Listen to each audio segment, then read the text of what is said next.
1 Corinthians chapter 6, verse 20 says, "For you're bought with a price. Therefore glorify God in your body and in your spirit, which are God's." You read that in its context, verses 17 through 20, says, "But he that is joined unto the Lord is one spirit. Flee fornication. Every sin that a man doeth is without the body, but he that committeth fornication sinneth against his own body. What, know ye not that your body is a temple of the Holy Ghost, which is in you, which ye have of God, and you're not your own, for you're bought with a price. Therefore glorify in your body and in your spirit, which are God's." Man, I'm so glad. So glad that we have a secure alliance. I'm glad that we've got the assurance that He will hear our cry. That's why He said we can cry, "Abba, Father." That's Greek for "Help, Daddy." That's what that means.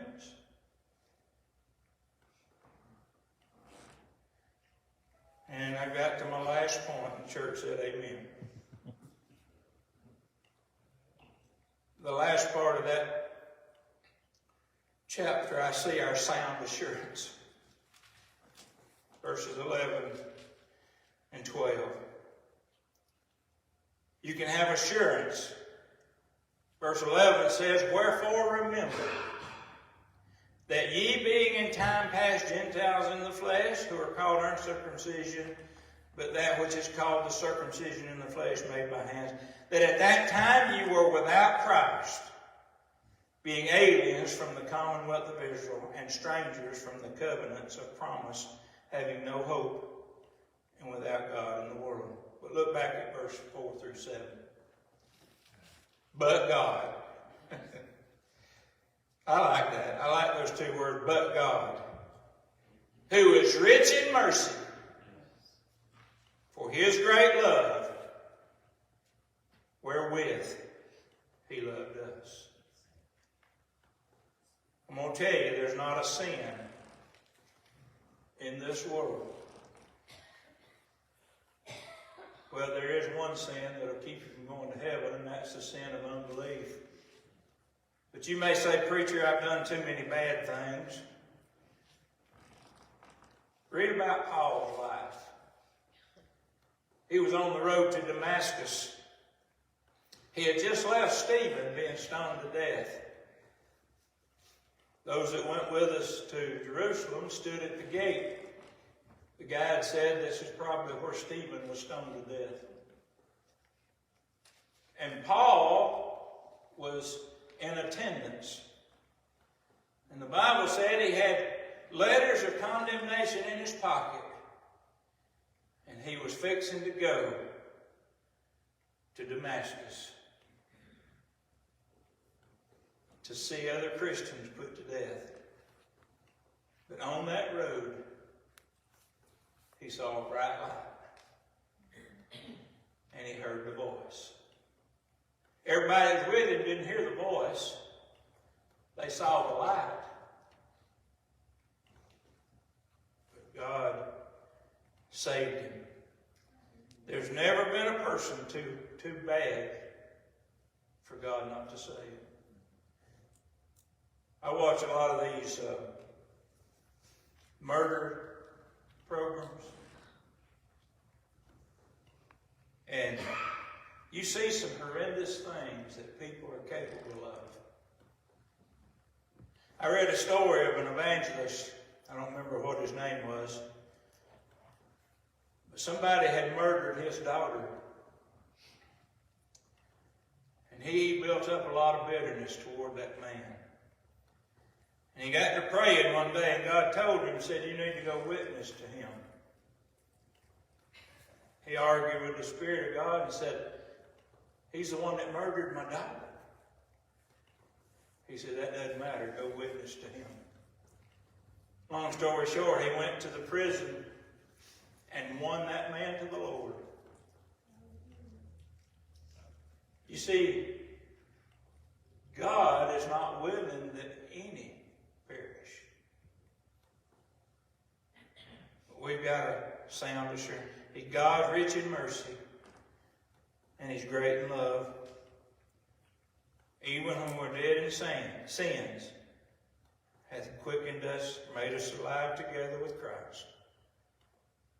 By grace are you saved. Verse 7 says that in the ages to come He might show the exceeding riches of His grace in His kindness toward us through Christ Jesus. I remember this song came to my mind. It says, once I was clothed in the rags of my sin, wretched and poor, lost and lonely within. But with wondrous compassion, the King of all kings, in pity and love, took me under His wings. Oh yes, oh yes, I'm a child of the King. His royal blood now flows in my veins, and I, who was wretched and poor, now can sing. Praise God, praise God. I'm a child of the King. Since then, now I'm a child with a heavenly home. My Holy Father has made me His own, and I'm washed by His blood, and I'm clothed in His love, and someday I'll sing with the angels above. Oh yes, oh yes, I'm a child of the King. His royal blood now flows in my veins, and I, who was wretched and poor, now can sing. Praise God, praise God.